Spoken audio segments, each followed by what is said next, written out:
Hello, now today I'm going to show you how to do a minor repair to a cashmere jumper. I've actually got a customer jumper in front of me. We do carry out repairs on behalf of customers, and I'm hoping that we'll be able to film it so that you can see how we execute a repair. Now, you might be surprised to hear that we don't use cashmere wool to repair. We don't find it produces a discreet repair. It's quite bulky, it's very hard to get a colour match. We use cotton thread, and the most important thing is getting a really good colour match. And we sew from the underneath, just pulling the threads in until the hole seals up. So I'm going to start and I'm going to show you how to do it. I'm going to choose, we have at least, I think we've got sort of between 95 and 100 different threads, and occasionally we're still stumped because there are so many shades of different, of individual colours. Grey is not so difficult, we've got plenty of greys, and I think this one is a pretty good match. So I'm hoping that we're going to be able to show you close enough to show you how I actually would execute a repair.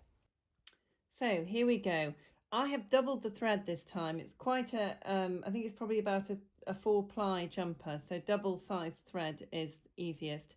How I begin is I will sew up just underneath. I always look from the top, but all the stitches are underneath so that I can see the effect that I'm having on the front of the jumper, because obviously you don't want to see the hole if you can avoid it.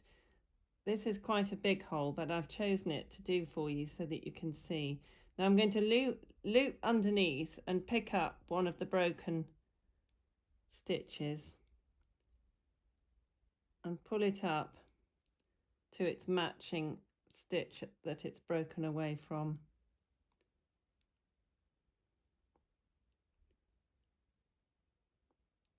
And I would go back under and pick up that stitch there. I'll just get everything lined up first. I'm hoping this is all clear enough for you to see. Can you see the holes already beginning to close up? But all the stitches stay underneath all the way through. Really resist the urge to rush it and pull it up tightly, because you don't want it to pucker. So now I'm zigzagging across, having gathered up the knitting stitches from, I'll use it from here to here. I'm now going across it, the opposite direction, and just pulling them up closely so that there aren't any gaps.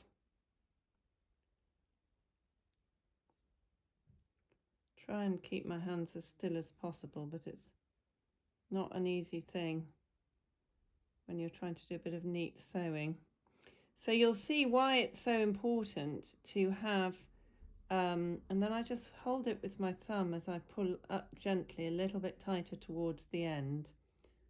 Still needs a bit more underneath to hold it secure. This jumper is going to need a lot of repairs. These repairs that I'm doing now are going under a patch because there's so many repairs. I think they've had the moths. There's a diamond going on. It's a men's jumper. And I think that is me done. And I just finish it off in the way that I started, by circling round and just secure the threads as I go.